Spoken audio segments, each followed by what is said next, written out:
د ایرپورټونو د بندېدو د وجې نه د ځینې کسانو ټکټونه چې دي دا کینسل شو. کم مسافر چې ملک ته راتلل د هغو ټکټونه هم کینسل شو، او د دې طرفه چې کم کسان تلل نو د هغو ټکټونه هم کینسل شو، ځکه چې هغه په کومه ورځ باندې تلل، په کومه ورځ د هغو فلایټ و، نو په هغه ورځ باندې ایرپورټونه چې دي دا بند وو، او په راتلونکي وخت کې هم بندېدی شي، ځکه حالات چې دي هغه اوس هم خراب دي، پته نه لګي کېدای شي په راتلونکي وخت کې بیا هم ایرپورټونه بند شي. نو که سبا ورځ هم تاسو ته داسې مشکل راشي یا ستاسو ټکټونه چې دي دا کینسل شي. بل دا خبره په تېره شوي ویډیو کې موږ هم ویلو کم مسافر دي او هغه بهر ملک ته ځي، دلته په چوټۍ باندې راغلی او د هغو په ویزه کې لږې ورځې، نو هغو له دا کول پکار دی چې هغه په ټایم سره د ملک نه وځي، داسې نه چې ستاسو ویزې چې دی دا خراب شي. د ځینې کسانو ویزې چې دی خراب شوي تر اوسه پورې هغه بیا چې دی هغه نه دي تللي، نو تاسو هم پکار دی که ستاسو ویزې په ختمېدو باندې نو تاسو ټکټ چې دی هغه لږ رامخکې کوئ او مخکې چې دی د دې ملک نه وځئ، ځکه د حالاتو یک څه پته هم نه لګي، ځکه که تاسو په کومه ورځ وځئ او په هغه ورځ باندې بیا ایرپورټونه بند دي، نو د هغې د لاسه به تاسو ته بیا غټه مشکله چې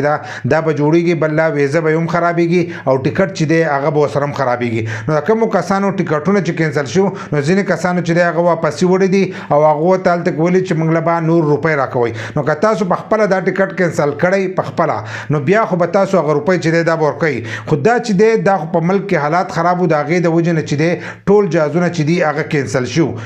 شو. نو په دې کې چې دی روپو ورکولو ته ضرورت نشته چې تاسو به وایئ چې دا خو ستاسو د طرفه چې دی هر سره بند و، ځکه دا خو د ملک حالات خراب و، د هغې د وجې نه فلایټونه چې دي او هر سره چې دي دا بند و. نو په دې کې چې دی روپو ورکولو ته ضرورت نشته، ځکه ځینې کسان چې دی د داسې موقع نه پیدا اوچتئ، کوم ایجنسیان ورځي اکثر د داسې موقع نه چې دی هغه پیدا اوچتئ. بل لا تاسو چې د کم جاز ټکټ راغستی نو د هغې په هیلپ لاین باندې چې دی هم رابطه کوئ چې زموږ دغه شان د ټکټ چې دی دا کینسل شوی دی، څنګه به دې پسې روپۍ شته که نشته، ځکه که روپۍ پسې نو هغه به تاسو ته هلته کوئ، خو په دې پسې روپۍ چې دی دا نه راځي، دا تاسو په خپله چې دی دا نه دی کینسل کړی. نو که کم کسان ستاسو نه روپۍ اخلي نو دغه به ستاسو نه په غلطه طریقه الیا که په پاکستان کې الي او که هلته کې به بهر ملکونو کې الي. بل لا تاسو معلومات لازم کوئ په هیلپ لاین باندې چې دی ټلیفون کوئ. که تاسو هر یو جاز ټکټ راغستی، اکه د پیایو راغستی، هغه که د عربو د جازونو ټکټ راغستی، نو تاسو د هغو سره لاول رابطه کوئ، ځکه د هغو په ویبسایټ باندې د هغو هیلپ لاین نمبر چې دی موجود دی، نو تاسو د هغو نه تپوس وکئ چې زموږ دا ټکټونه چې دي کینسل شوي به دې پسې روپۍ راځي که نه راځي.